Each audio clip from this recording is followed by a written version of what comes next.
Hi, welcome back to Intro to Philosophy. I'm Tom, and this video is discussing Plato's Allegory of the Cave.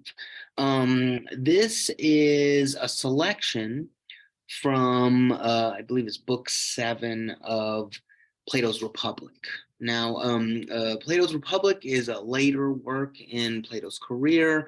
It's an entire kind of book length dialogue, and this is a very kind of famous allegory. You might have heard of it even outside of the context of philosophy. It's kind of a classic diorama kind of setup, and it is just an allegory, right? It's not an argument. It's not a position. It's painting a picture that's up for interpretation.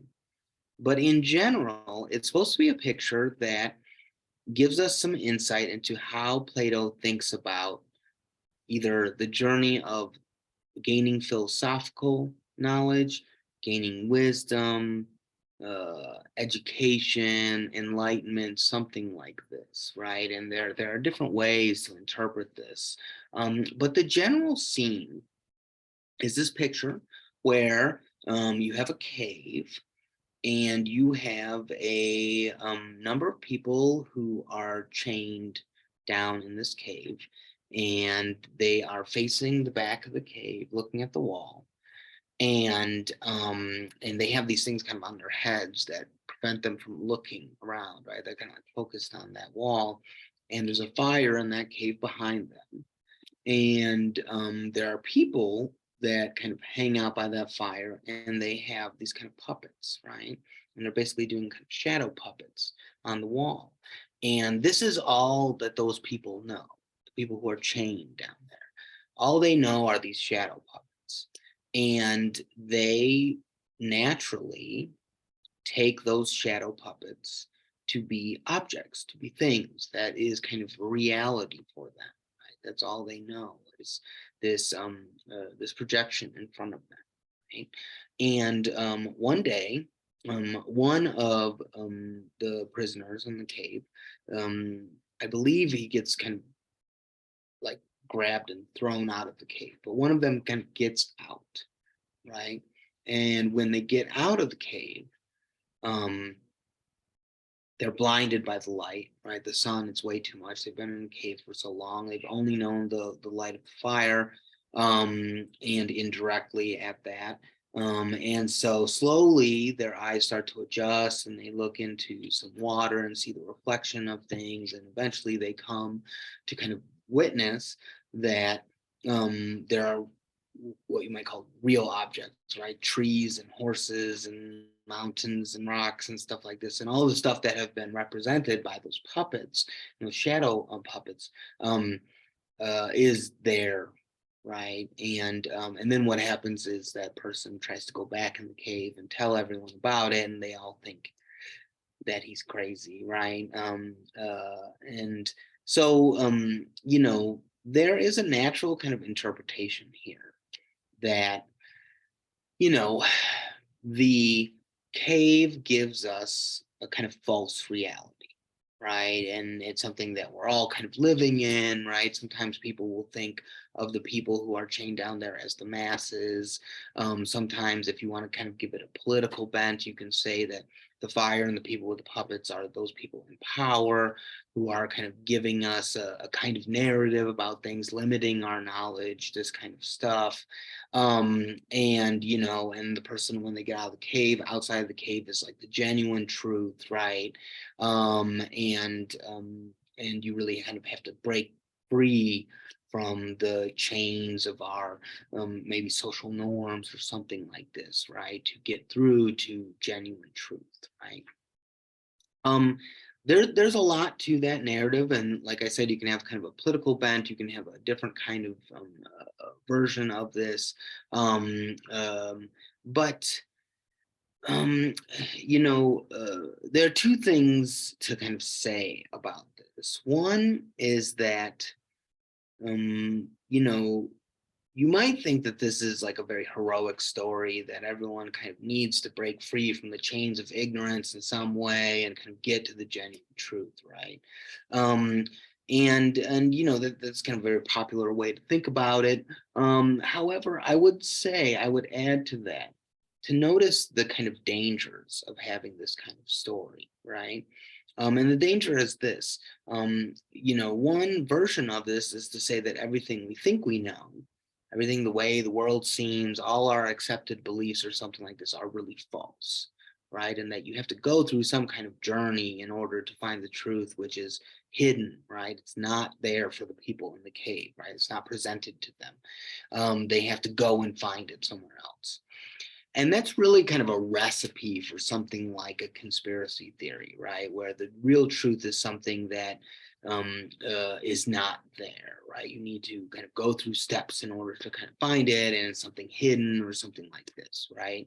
And not just the idea of conspiracy theory, but some philosophers really kind of reject Plato's view on this, thinking that no, the truth is not something hidden that you have to go to a journey from. It's right here and now, right? There's nothing beyond what is manifest, right? And if you're looking for some kind of high, deeper meaning to things that not that is not evident, then you are kind of going on a wild goose chase, right?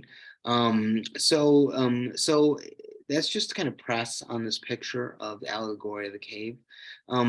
But nonetheless, whether or not you think that Plato's picture is good or not, it does exemplify a dynamic, which I think you can't get rid of. And this is what I want to kind of focus on, which is an appearance reality distinction, right? There's always a distinction between what seems to be the case and what really is the case, right? Um, and what seems to be the case, or what appears to be true, is kind of is neutral on whether or not it indicates what is true or doesn't, right? So one way to think about the cave and the shadows in the cave is to think that they're illusions, they're false reality, right? They're, negative in their nature, right? They skew our view of what's true. Um, but when you think about appearances or what seems to be the case, or beliefs, this kind of stuff, they're not always mere beliefs, right? Sometimes what you see is what you get, right? Appearances can give us access to reality, or they can be thought to actually only be mere appearances and not give us the whole truth, right? Sometimes what you see is not really what's going on. And sometimes what you see is exactly what's going on, right?